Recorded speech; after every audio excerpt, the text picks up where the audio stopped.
Hey there, Pinpoint Players. Tim here with the Pinpoint Player Podcast. I'm joined with my buddy Rambo. What's up, everyone? Hey guys, we wanted to continue our little debate from our last episode, and we wanted to bring up something that we actually noticed in video games when we were talking about Call of Duty. I'm pretty sure that if you tuned in to our last episode, which if you haven't, luckily we still have it available. Go listen to it now.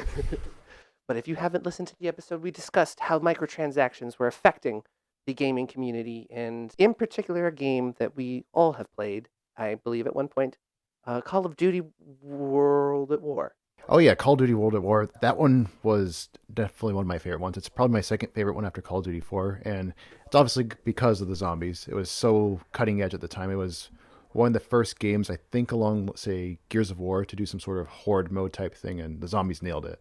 Yeah, it was a wonderful addition to the game, but in the next couple of installments in the Call of Duty series, I actually uncovered a little story involving an actor who is hired to portray a character in the Call of Duty game. Not too familiar with the Call of Duty game itself, but I'm sure you, the Pinpoint Players, as well as my buddy Rambo, will recognize Kevin Spacey. Kevin Spacey is one of the characters in a Call of Duty game. Yep, that game is Advanced Warfare, and folks, to give you a sense of what we're thinking about in this episode, we're talking about video game stories, and the reason we bring it up Advanced Warfare is, so I played the game, played through the campaign, it had its run-of-the-mill story, defeat the bad guy, yada, yada, yada, shoot some people, and then I played the story and I never went to play it again because I decided I had my fill. But then you told me recently that actually the story was intended to end differently, and then I was curious. I listened to you, and when you told me what had happened, I'm like, are you serious? We could have had that?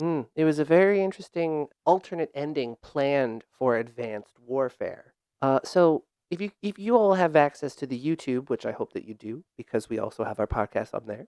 But if you have access to the YouTube, there is a clip that you can Google, and it's the just alternate ending Advanced Warfare, and an actor who worked with Kevin Spacey retells the tale of the shooting of the scene. Apparently, at the ending, the main character of the story was going to place a gun to Kevin Spacey's head, and Kevin Spacey's character was going to encourage him to pull the trigger. What an ending! It would have been so much more memorable. It would have been much more impactful because these days, and I can't speak to the latest Call of Duty because I haven't played the last couple, but typically when you play a Call of Duty story, you kind of play it and then you move on to the next thing. But when you have something like that, that would have been more memorable and much more striking. Long-lasting story. The impact of it just would have absolutely been astounding. You know, it would have lingered in your mind for months, potentially even years. Yes, very much. I mean, the ending we got was basically just a ripoff of Die Hard. Die Hard. The very first one. Yeah, That's what we if got. I remember correctly, he's on a thing, and then he drops into a ball of fire. Yep. And just like Die Hard with Hans, falling off the roof. I mean, he fell off the building, but I think it was down into like a fire. The point is, the floor was set on fire. The point is, it was pretty much the same thing. It was the same thing. When I saw it, I was just like... It was a cop-out. It was Die Hard. But this opened up a dialogue between us, and we figured this would be a great topic to discuss. And the storytelling of video games has always been a pinnacle in what makes a good game a good game. I believe there are three principles Yes. to what make a good game, or what a good game should have to incorporate into them. Yes, absolutely. And like I said, when researching this topic, the scope changed from being, hey, let's, find publishers that maybe play games, that play stories in games too safe, to, looking up the tenets of what makes a game a great game. Good game writing has three pillars: it has plot, characters, and lore. And not all games need to focus on them equally, but they should have a good focus on one or two of them. And an example are those walking simulator type games. Like there's one called Firewatch, which has a very impactful story, and your character, I don't think, has a name. Your character is not the important thing. It's the story being told to you through the walkie-talkie that's important. And then another one is this game called Gone Home, where it takes place in the mid-90s. You're this, college girl going home to see their family, and nobody's at the house. You're basically walking around the house trying to figure out, where everybody is, and read all the notes, figure out the clues. And that's what I mean. It told the narrative through just the clues that you're finding in the house. And that's what I mean. Those types of games only had those one of three things, but it nailed them really well. And that's the key thing. If you have all three and they're good, chances are you'll have a great game. And we did For a long time, game players had a period of time where we were treated not only to wonderful gameplay, wonderful character development and narrative, but we also had a concrete and solid foundation and a plot. And someone who studied film in college, I truly appreciate how important a narrative and a plot is in a storytelling medium. I can also understand that video games are a completely different medium, even though they do incorporate a story to tell. One of the pillars being, a deep sense of lure, a kind of history, a mystery, something that drives the player to investigate into things further on their own. And film essentially has to kind of do the same sort of thing. In order for a film to be what's considered a complete film, it needs to have an arc where there's a beginning, where there's an obstacle, and the character that we introduce, we kind of need to have a sense of who they are. Do we care about them? Do we like them? Are we rooting for them? And then the middle of the story is obstacle becoming greater than the hero. They are overwhelmed, and some sort of catastrophe or something like that occurs, and a conclusion where the resolution of the conflict is met, either with the hero sacrificing themselves or the hero becoming the villain. These pillars, they also have this important sense in a storytelling medium like video games as well. Very much so. I mean, that's the thing. And when you write a story for a movie, it's already kind of tough as it is. But you're writing something that has a defined beginning and defined end, and it's like a 2D plane of story narrative. Whereas with a video game, it's like you're writing a screenplay that's interactive. And then good luck with that if you're writing games that allow you to make decisions, because then you have to think for each one of those decisions too. And it's very tough while balancing it with the game mechanics. And that's the thing. It's very, very tough. And this has tremendously changed over the last 3 decades. But specifically over the last decade and a half, ever since I want to say the beginning of the PS3 360 era, when we started to have these big hit games, like it's because I said just decision just now with Mass Effect. Mass Effect was my first exposure to the type of, really heavy story driven narrative where you choose your own adventure or you choose your own dialogue. You tackle ways how you want to end a mission. And the only other thing I want to say on that franchise is it's one of those, the original trilogy was fantastic in how it delivered its product because it tackled on all three of those. It had characters in the game that you cared about that it made you want to play further. Its story was very interesting and engaging. And it had a lot of deep lore within the Mass Effect universe with all the different races that you were wanting to read that stuff in your spare time. And that's the mark of a game with good lores. And it's a real shame that the latest one, Andromeda, just felt very shallow in all three of those, to the point where I remember seeing reviews of it, seeing that it was buggy and that I didn't want to give it a chance because when I saw that it wasn't living up to close to the hype of the original trilogy, I kind of didn't want to be bothered with it. Maybe I was too harsh on it. Maybe it's not as bad as I think it is, but to hear that it's not in the same ballpark as the original trilogy is not that encouraging for me, honestly. No, I get that.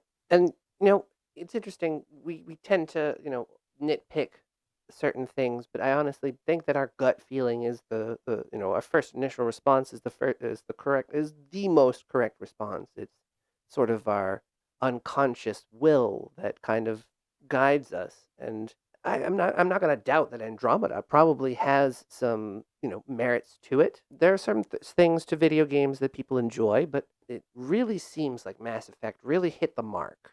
They were going for something with deep history that Oh, they in their wanted first to. trilogy? Indeed. Yeah, the original trilogy. And that's something that I really noticed going into looking into this topic a little bit more was we're really sacrificing storytelling in video games. There's no point for a story at this late stage of the game. People have gotten used to the mechanics of playing video games. They just want to jump in and play the video game as soon as possible. I'm getting a sense that people are a little bit annoyed between loading screens and cut screens, and some games have incorporated interactive elements into cutscenes so that people don't feel like they're paying for a film. They want to play a video game. It's tough to really navigate because the games that we grew up on were driven by the story. We played the games to advance the story because we cared. Yeah, that's the thing. It's in the early days of the just going off that, especially in the 80s and 90s, there was a story, but it was pretty paper thin. It was usually, hey, the bad guy kidnapped the princess, go rescue them, or hey, there's this big, huge alien thing that you need to kill. Go through each level and shoot everything on the way to kill the main guy. That was the extent of the story. Now, there were exceptions. There were your role playing games, they were your Final Fantasies, which is another game where the plot is paper thin. You have a big bad guy trying to take over, destroy the world, and you need to defeat them. But it was the characters in the game that really drove the experience home for me, for you probably, and for everybody else listening. That was the impression I got, because even Final Fantasy III for me, I still remember a lot of the characters all these years later and what drives them. And a lot of people could say that of Final Fantasy VII or whatever the first Final Fantasy game was. Point was, story wise, a lot of them were paper thin, but you played for the characters. Even my favorite game, Chrono Trigger, also did this. What was your favorite character in Chrono Trigger? I mean, was it the main guy? That's a funny thing. The main guy didn't talk. I mean, he was one of those video game tropes where the main character doesn't talk. He's like a mute, but everybody else kind of talks for him around him. Like, but they know what he's talking about or what she's talking about. But my favorite character was, let me think on that for a sec. Magus. Magus is a character that you don't unlock until later in the game, and his story is very sad. His story, he comes from the past, and he loses his sister to the main villain, and he figures out a way to time travel to try and see if he can save her. It's to tell the whole story, to give it justice, it would take like this whole episode. So, but take my word for it, he's, in my opinion, my favorite character, the most interesting. Not that the others don't have their own merits too in the game. Well, I'm not saying that they do or don't. I'm just trying to get a sense of, when we were playing those games, those were the things that we were kind of attaching ourselves to. Well, let me ask. I mean, your favorite game. I assume 13. It is. Well, tell me about like your experience with the story and just how it kind of sticks with you after all these years. Oh my God, yeah. I was mentioning it to Rambo earlier. I got a tattoo. That's how significant this game is in the same area as the main character. There you go. There you go, folks. That's all you need to know. Yeah. So the story really hit home for me because at the time, so groundbreaking. It was this beautiful story hidden within a game. So the best part, let me recap the story. For those who don't know, 13 is a first-person shooter game. It was developed in 2003. It was released on the GameCube, the PS2, and the Xbox. PC, there was a later release, but the story involved a man waking up on Brighton Beach in New York City. He had a gunshot wound to the head. He was suffering from amnesia, and he was brought to a medical clinic. The only thing that they could identify him with, since he had no wallet or ID, was his tattoo and a bank key. Several exciting things happen before he gets to the bank. He kills people, but you kill people. He gets to the bank and discovers that he has set a bomb for himself. Well, not for himself, but for the people that he was investigating. He's arrested by the FBI, and he's interrogated for the assassination of the President of the United States. Imagine that. You're just waking up on a beach with a headache the size of a bullet hole, and you're being attacked by the FBI because you're suspected having assassinated the President of the United States. I think you're having a bad day. That you think you're having a bad day. My goodness. It was this all-encompassing narrative because as the player, you really were put in 13's shoes. You knew nothing about the story. You knew nothing about the characters. You were learning along with the character you were playing. And that's why it made it so significant. A, because you actually were involved in this sort of narrative, playing the character, which is what I think is really innovative about video games as a storytelling medium. The drama, the acting, the performances by the voice actors. In key, David Duchovny, Eve as Jones, and Adam West as General Carrington. They really delivered the stakes. They were really trying to find out who assassinated the president, and so were you as the character. So it's one of those types of movies where the character might have forgotten everything about themselves, and the entire movie's them trying to figure out what happened and who they are and all that stuff. But you're playing that person, which makes it just even more engaging than what you'll usually see on a 2D screen. That's kind of awesome. It is. And at the time, it was trying to gain the momentum of most first-person shooters so that it could be a contender in the market. It had a multiplayer mode, it had an online player mode, it had unlockables that you needed to do. There was a cheats menu. It was shit, but it was, it wasn't great. But in the multiplayer mode, you could do a little game called the Goose Hunt, and there was just a random goose that would fly around the map, and you had the player who shot the goose as many, the most won the round. It was so different in its execution. Makes me think of Duck Hunt. Yeah, right. Connecting first-person shooter games throughout generations. Duck Hunt to James Bond to 13. An amazing travel that we took to get there, but the story left such an impact on me because I don't want to spoil it, but it ends on a cliffhanger. Pray that you get that sequel though. Dude, yeah, we have a remake out as of last year to terrible reviews, which upsets me because if If if not you enough want, copies are sold, yeah. I know it was a disappointment, but it was encouraging because I'd never thought I'd see that game revisited again, and I was so excited when they decided to remake it. In fact, I'm still excited. But let me tell you why I'm excited. Because they preserved the original story. That story is what drove me to play the game. I wanted to advance the character because I wanted to learn about who the character was. It was a mystery. It was something I was itching to find out. The more I played, the more I learned. And that was why I was playing that game. I can understand why people played other games at the time. There were great stories out there. Mass Effect being one of them, Chrono Trigger being another, Final Fantasy also being another. But it left a unique imprint on me, leaving it on a cliffhanger. I wanted more. I still want more. I hope you get that at some point. It'd be nice. It would be, but That's the thing you made me think of there in just that last sentence is for us, there were a lot of games that we played growing up that had an impact on us, but the ones that you could argue had the most impact on us were the ones that were story driven, the ones that held these meaningful characters that you played the game because you wanted to finish out their stories. And just to go real quick with Chrono Trigger, there were 6 characters outside of Chrono, and in that game, they all had their own little subplot that you could kind of do, resolve, and if you did that, you would get kind of a reward, a really cool item or weapon upgrade, what have you. It's one of those games where, yes, you could just go straight to defeat the bad guy, and you could probably beat it in, 12-ish hours. But why?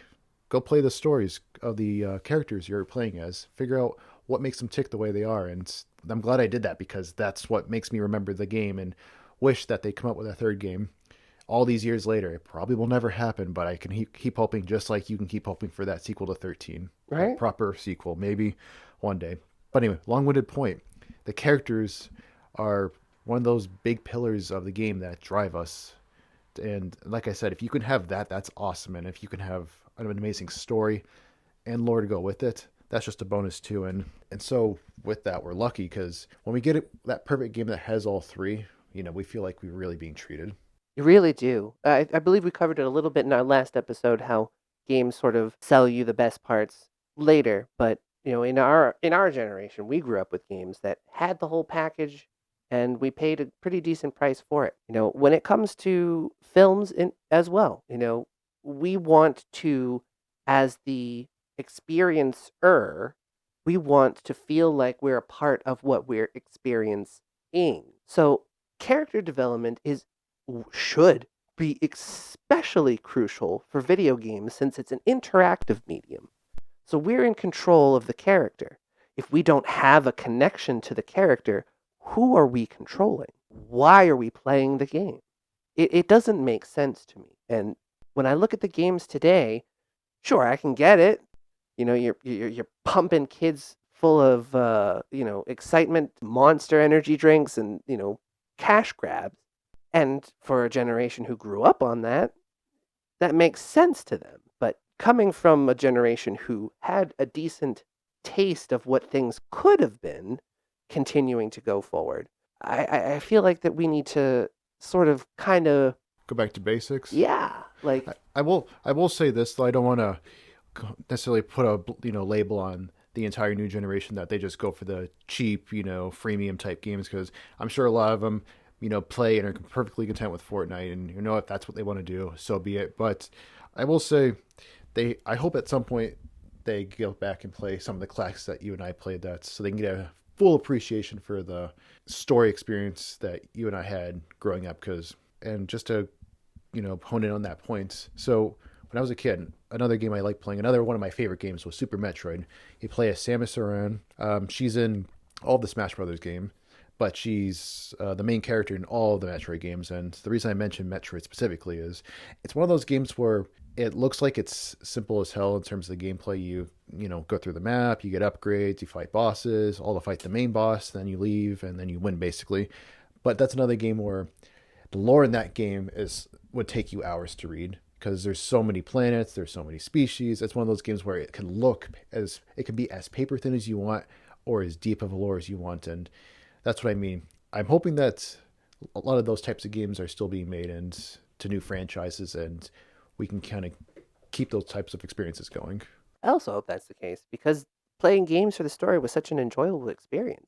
Bioshock, I just thought of that one. Oh man, yeah, Bioshock was revelating. Like That twist. holy crap! Like No, I was just gonna say, with Bioshock was another game where you're being told like, oh, you have to go defeat this bad guy by somebody else that you thought was on your side. And then when you get to the twist and find out that, oh my god, and spoiler by the way, that, oh my god, you are working the entire time for the bad guy. Wow, that was incredible story narrative to go with the amazing gameplay. they absolutely convinced you that you needed to save all those little kids. Honest to God. I still remember that twist ending, even though I haven't played that game in about a solid decade. Because Yeah. last time I played that game was when Bioshock Infinite was coming out, and that was a while ago now. That I think of it.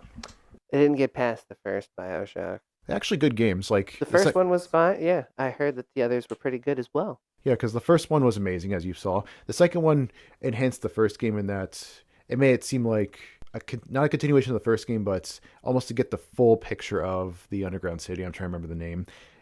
Playing two enhances that experience even more. Then the third one is the one that's in the sky, and that's another great game in its own right. Although I will say the only thing I didn't like about Infinite, and this is just a separate side tangent criticism, is it fell for the Call of Duty effect, and not necessarily that, oh, it was guns blazing, pew pew pew. It was the other Bioshocks let you hold, I think, up to 4 or 5 weapons, but for some reason in Infinite you can only switch between 1 and 2 weapons. So it did that whole Call of Duty where you push triangle or push X, or push Y on the Xbox controller, and you switch to other weapons. So it was kind of doing that whole every game has to sort of be or feel Call of Duty-ish. Yeah. But it's a great game in its own right. It stood out on its own, and I still recommend you give it a shot at some point. Maybe I will. Maybe I won't. Time will tell. When I think about innovative stories, I think of publishers not willing to take risks. Same thing with the Kevin Spacey game, where they decided to go with the Die Hard ending. A great example of a company taking risks, Disney, when they did Kingdom Hearts. They incorporated so many Disney properties into a video game, told a different story than the original narrative, but also incorporated the publishing company, the developing company's original content, Final Fantasy VII characters, into the Disney lore. I mean, that was a risk. You were combining a new story with new characters, with old, staple stories, with a very, very nitpicky company. It was a very interesting premise. I developed a bond with the characters, and I got sucked in with the lore. Oh yeah, it was awesome. I remember seeing the commercials for it, just thinking like, oh, this looks to be some sort of kiddie-ish game. I don't know, like it's full of Disney stuff. And then I think folks recommended it to me, and then the sequel was coming out, so I decided, okay, let me go in. So I played the original, cliffhanger-ish ending. Yep. And then the sequel came out a couple months later, and I was ecstatic because I only had to wait a couple months. And then I played that and had a satisfying ending. And then I figured, this was on PS2. I figured, okay, well, the third one's going to come out on PS3. So I remember thinking, well, I'm going to get a PS3 and be ready for when Kingdom Hearts 3 comes out. And it just came out a couple years back. Couple of years ago, my God. And just to give you a sense of the gap, I think Kingdom Hearts 2 came out in 2004, and Kingdom Hearts 3. And I know they had a bunch of games in between that were like sub games and all that stuff. Oh, yeah. But the third game didn't come out until, what, 2018? I want to say it was like a year or two ago, 2019, 2018. So we'll say minimum 14 years. 14 years. 14 years. Like, wow. Like I said, I was in middle school when the first game came out, and Now I'm we're gonna full-fledged adults. with like full time jobs, and finally we're able to play the third one. What does Yeah. that tell you?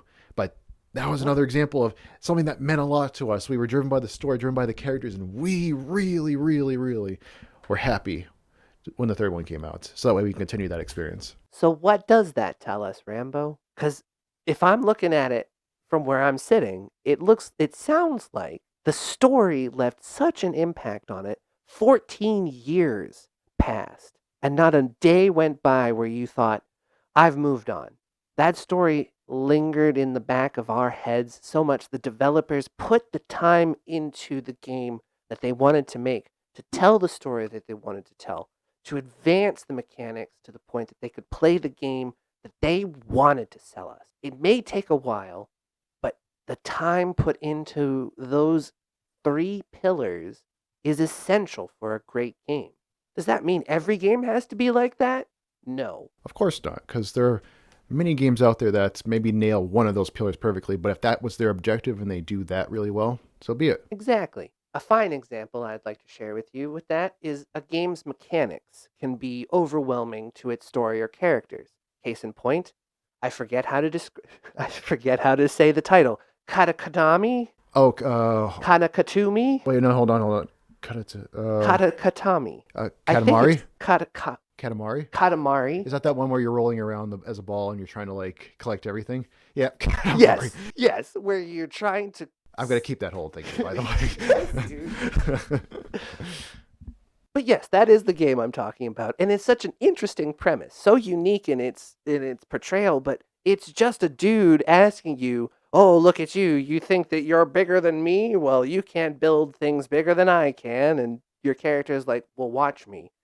And he just rolls a ball. First you start on a desk, and you're collecting like small things, erasers, pins, pencils, pennies.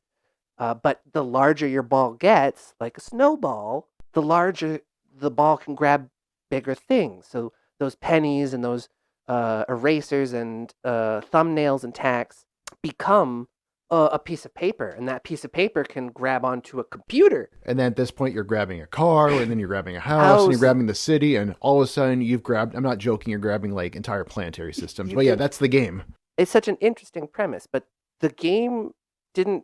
It hit on one pillar. There's a really weak story there, which is good enough for its concept. The character development, I suppose you could call it development, advancing, and the big guy in the sky is like, oh well, you've advanced, da da da. But there is one other. I would say so. Those are the three main pillars. But I feel like there's one almost a kind of a extra pillar, if you will.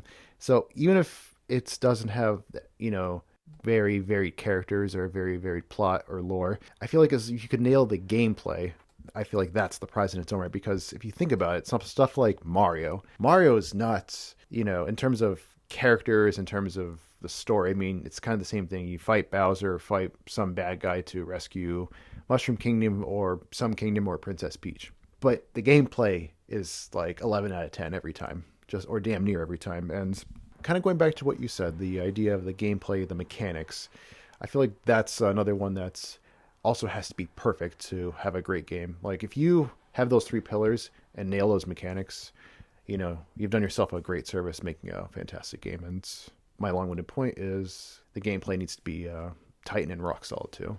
Absolutely. If you're going to put your time into developing a game, especially since we've covered how difficult it is to distinguish, writing a screenplay between filmmaking, you can use minor, small little phrases to get your point across as long as you have a interpretive enough director to create visualizations.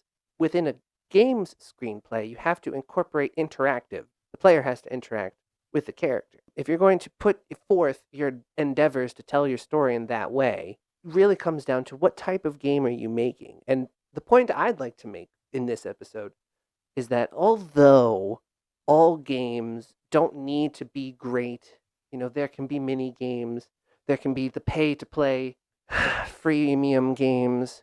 Like with movies, not every movie has to be a Hollywood blockbuster, Exactly, success, dude. Academy Award winner type thing. Yeah, we can have fun playing games. We can have fun playing shitty games. We can have fun playing great games. people who put the work into it, I think their passion is expressed in the quality of their work. And if people don't feel the passion behind what they're doing, it's going to come across that way. The game won't have this spark to it. There won't be the fun energy that the game usually brings. Rambo and I, we have a weekly game night with our buddies, and we've jumped across different games. Oh yeah, it's evolved over time. We've gone from playing 7 Days to Die Yeah. to Among Us to the Jackbox games to lately it's Valheim and The Escapist 2. I know The Escapist 2 is an older game, but the point is, like he's saying, we jump around. Yeah. We don't have to play all these good games, but I think that the people who've put the time into these games, especially Valheim, we should talk about that sometime soon. We get a spark and joy. We want to play the game. We are looking forward to playing the game with each other. I feel like if you're a game developer out there, this episode really was for you because we're reaching out to let you know, as players, as consumers, what we're concerned about in the video game market. A story is an essential point, but if you're going to, cut on the story, you should really beef up, the game in another way, either through an interesting concept or a unique mechanic. Your game isn't going to have that. At least put the time and effort into developing the game that you wanted to make. I mean, the original idea came from somewhere. And as a creative minded individual myself, I encourage you to don't give up on that spark that drives you to want to make the game. That is really what will catch us. The same way that Final Fantasy put Cloud and Trunks into the bottom of that steam room, but we'll move on. Yes. So if there's any takeaway from this, while it's nice to have all three of those pillars with awesome mechanics to make a 10 out of 10 game, there's merit in games that have maybe one of those pillars but have solid other fundamentals.